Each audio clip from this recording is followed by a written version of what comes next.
Today, we're very fortunate to have Michael Bethany joining us here on Breakout Magazine. Michael, thanks for joining us today. It's a it's a busy time, and I know you're busy, but thank you for talking to our readers today. I really appreciate it. Well, thanks for having me. I appreciate it. So, quick introduction for those that may not be exposed to your music yet. Michael, I believe you grew up in St. Louis. You're now a resident of Dallas. Yep. And you actually went to Dallas about 20 years ago to join Fred Hammond's group. Is that correct? Well, you know what? I didn't go there to join Fred Hammond, but when I got there, within a 2 month period of time, I met him at Daystar Television somehow, Ah, and the rest was history. wow, what a great way to start your career, or at least blow up your career. Now, Michael, you're an independent artist, which I love. Is that right? You're not That's signed to correct. anyone right now. And I believe you have two sons. Is that right? That's right. Very good. What's their names? My oldest is Isaiah. My youngest is Nathan. Oh, I love it. I love Yeah. it. So we're playing Michael on Worship Road Radio, and Michael, you have this really great sound, this energy of both gospel and worship together. But the Mhm. real energy comes through, and I believe it's kind of one of your signature elements, and that is live recording. Yeah, And absolutely. if any of our readers, in fact, will have attached to this interview one of your music videos, this live. And I regret to say, Michael, I've not seen you live, and I hope to soon.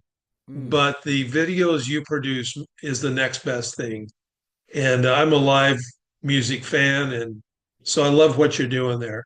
Talk to us about your career and how you've gotten to this point. Educate myself and our readers about Michael Bethany. You know, it's really interesting because I didn't like make a conscious decision to be a professional artist or anything like that. It was just Hmm. one step after another. I mean, the Lord led me from my being with my father in St. Louis. My father was a songwriter, and he didn't call himself an artist. My mom, they didn't call themselves artists. They just sang and Yeah, recorded their music. They recorded an album when I was a baby that they never released because unfortunately my mother passed away when I was about 2 years old. So we had cool. stacks of albums in the basement that never got released. And I grew up, I have it sitting right here in front of me on my wall just to this very day. So that was how I started to understand like songwriting is just normal. You just write, whatever you want. And growing up with that, and eventually I just took it so seriously that by the time I met Fred in Dallas, it was second nature to me. I didn't even think that I was good. I didn't think that. It was just normal. And it took someone that I looked up to acknowledge that, to tell me, hey, listen, you got something that's special. So I worked with him and wrote with him and traveled with him, but produced with him. And then that spilled over into Kirk Franklin, and then one artist after another I got to work with. And then I started to understand that not only was it a good thing for me to help them with their sounds, I had a sound of my own. So I went on that journey. So it's just kind of how it all came, and there's so many layers and so many people who played a part, in me getting from point A to where I am today. But I could just say, man, it was God navigating the chessboard the entire time. There were blocks and walls and obstacles in the way. And now I see those things as, direction, right? Every no Yeah. was God redirecting me to the better path. And, that's how I could explain it. I can go on and on, but we don't have so much time. Wow. I mean, talk about it. Let's say that you wanted to be an artist and you'd moved to Dallas specifically for that. Could you have chosen a better path than Fred Hammond and Kirk Franklin? I mean, that's crazy. Yeah. I couldn't have. I mean, like, Fred Hammond was just getting here and he was highly motivated because he had moved from Detroit. He was used to a certain level of musicianship. And so he was so highly motivated. I couldn't have created that opportunity for myself Yeah. to meet him in that season where he's looking for something new, and I'm new. I'm new to I'm, Yeah. I'm new to the city, new to him. And one thing that he did for me that changed my life is he gave me a key to the studio. And I Oh, remember, like, going on and just doing all the things we were doing. When I realized I had a key to the studio, I realized that I didn't need a raise.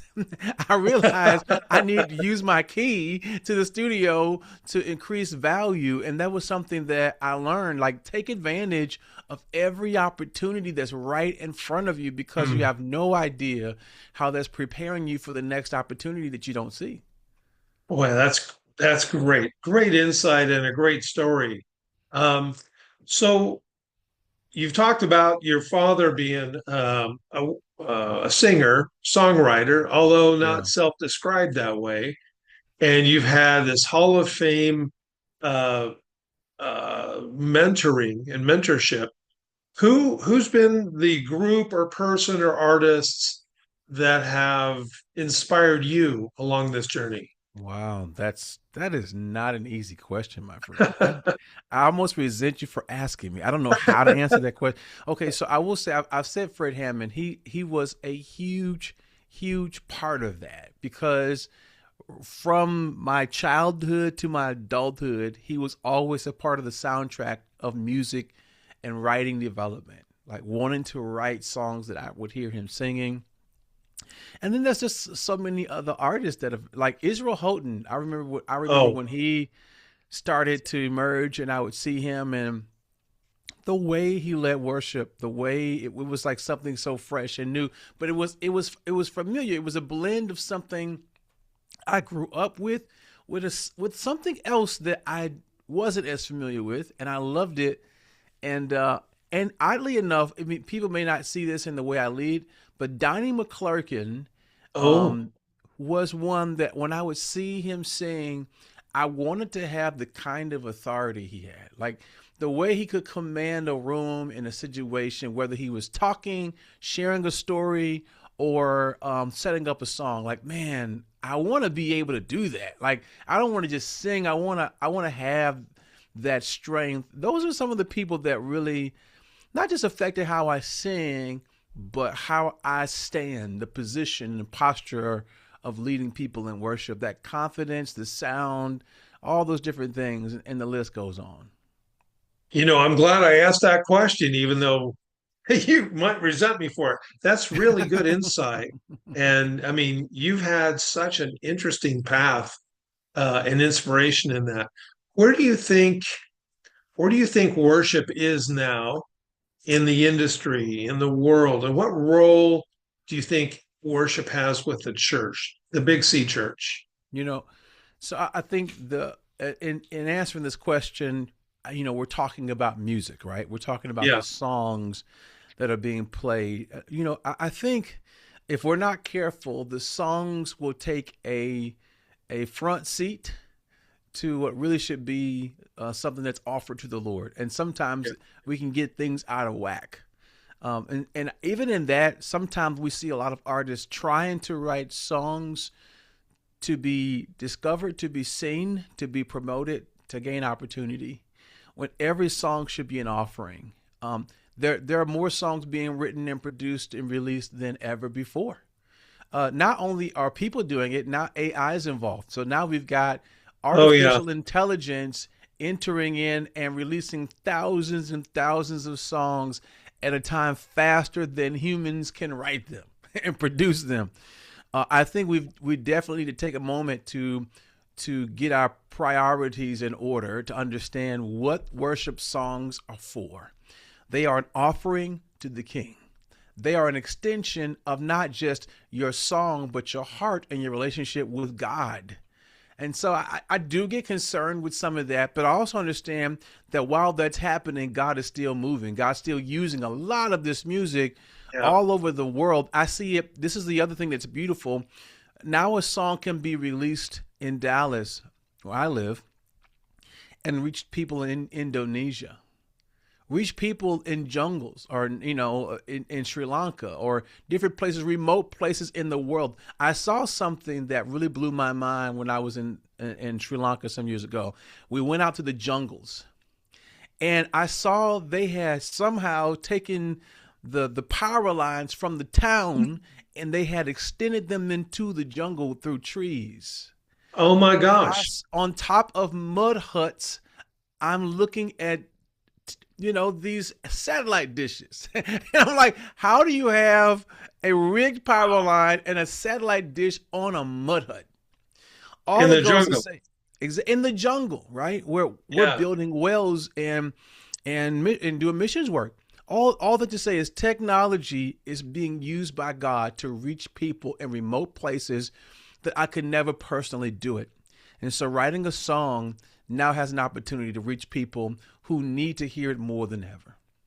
Well, you're so right. Worship Road Radio, because we're in Canada, the only way we can get across the whole country is in a digital fashion. But yet it doesn't stop there. We have more listeners in the US than Canada, and we have listeners around the world. So I hear that same thing from our listeners from places they've never heard Christian music before. Mm-hmm. And so in that way, I know exactly what you're talking about. And worship is not about the artist; it is about the Lord. Um, but it seems like the way the world is right now, worship as not only music, but worship as a lifestyle is more important than ever. Correct. So good. And Eh, Go ahead. I'm sorry. and your music is touching those hearts that are in need of that. Hmm. Yeah, that's why I do it. I mean, this room that I'm sitting in right now, this is a multi-purpose room, but primarily more than everything that I do here, I pray in this room. And this is where a lot of the songs that you hear start. Hmm. And that's why, our ministry is called Overflow Culture. Everything is an overflow out of this place of intimacy and prayer. And that's where everything starts, you know? And I think it's so true what you're saying. Worship is not a genre. Hmm. That's It's right. it's an invitation to walk with Jesus. It's an invitation to live a life with him where he's pleased with you, but more than that, where he accepts you, right? Where you get to fellowship with him, you get to know him, and then out of that, your expressions of worship is how you serve him and how people see you, right? So for me, how I express the worship and adoration I have for the Lord is through the songs and production and albums. But I don't have to do any of that to worship Jesus, right? Exactly. And if you don't write songs and you don't produce songs, whatever you do it to the Lord and for his glory. And that also counts as worship. So true. I mean, the whole definition of worship leader is pretty narrow as to what a worship leader really is, right? Oh man, Yeah, that's so good. I love that. So there's a number of people that read this magazine, that read Breakout. They're young worship leaders. They want to know the people that they don't hear on K Love that they can put on their playlists. And they're looking for people like you that have great experience and wisdom. What would you say, Michael, to a young, early worship leader? What are the mistakes they should avoid? And what have you learned along the way that you would give them some kind of advice? Well, here's one mistake that comes to mind that I would try to avoid. I would try to avoid the mistake of obsessing over my artistry. Mm, What I would do is I would obsess over maturity and spiritual growth, because whatever artistic ability you have, that's easy, right? When I started singing when I was before I was 10, like I was singing every wow. day, and I already had that talent, right? So that was going to grow easy. What doesn't grow easy, but you need more than your talent, is your character. And so then it goes to the next thing. I would really intentionally make sure that I have people around me who could speak truth to me, especially a mentor. Because if someone invests in my maturity, my spiritual, maturity and growth, that's going to free me up to actually release out of my life with clarity and purity all the creativity that I have.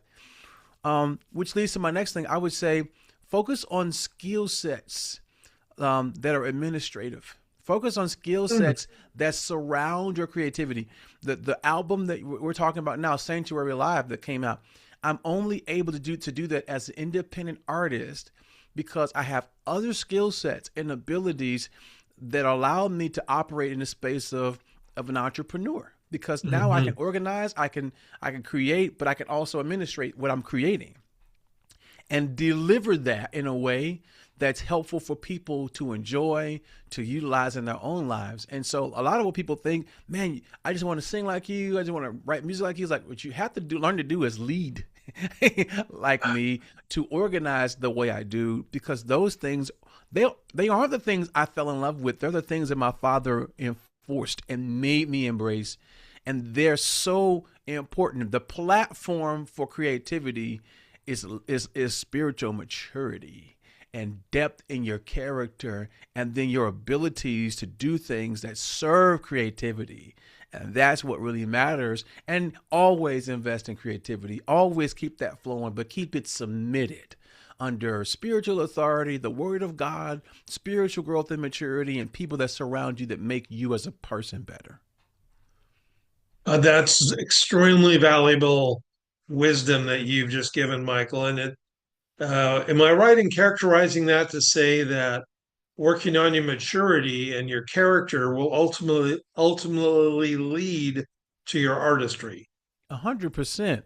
and not the Because other way around? not the other way around. And Yeah, here's a big challenge that people have, that in today's context, digital world, social media, you can get discovered quick and explode, but you can also crash very quickly and explode. yes, And what yeah, happens is people have more opportunity to display their talent than they've invested in the depth of their character. Now they can't even manage the opportunities because they don't have the maturity and the depth and character to do that.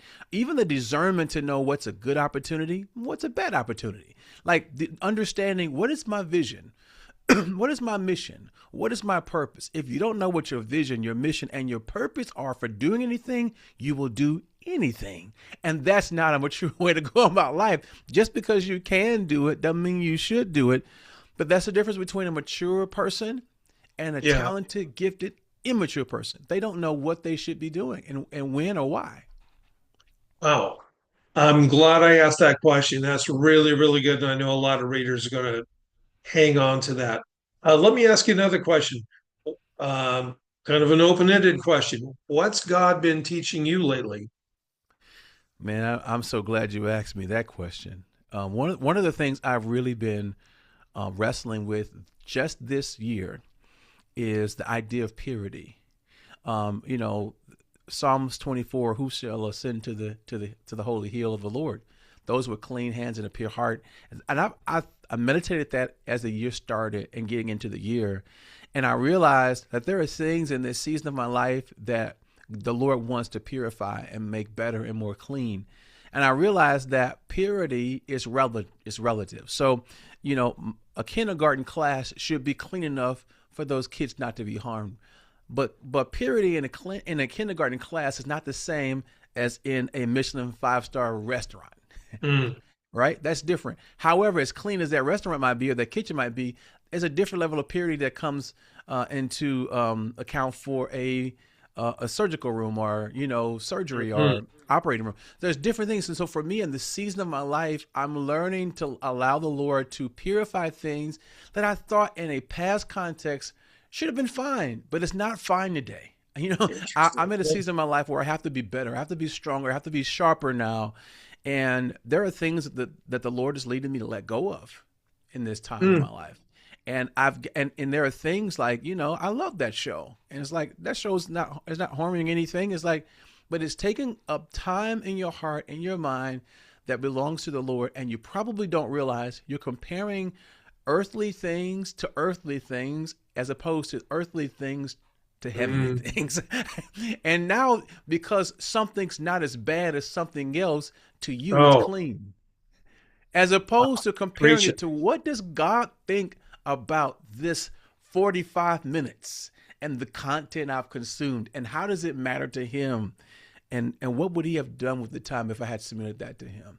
So that's something that I'm really, really learning and growing through right now, and getting more into the details of what matters to the Lord in my life.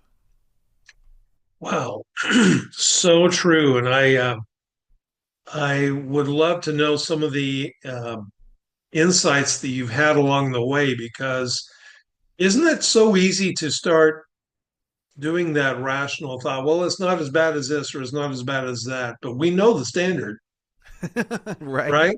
The standard Well, is the that's same right. today and will be the same tomorrow. That's Right. fascinating. Okay, so let's wrap this up. Tell us about the projects you have coming and talk to us about any opportunities to see you worship live. Well, we've released Sanctuary Live. By now, whoever's watching or listening or reading will be able to hear that. I think you should look forward to, we have our conference call, Overflow Experience, or OXP. We just did that in March of this Hmm. year. We're going to release the content from that so that people can see Oh, more live experiences and collaborations with David and Nicole Binion and Roosevelt Stewart, who sings that song "What a God," and moments that in that recording, well, it was the release of Sanctuary Live, but we recaptured some of those songs again and some other songs. So I'm going to be releasing those to YouTube and probably to DSPs as well, so people can enjoy that experience.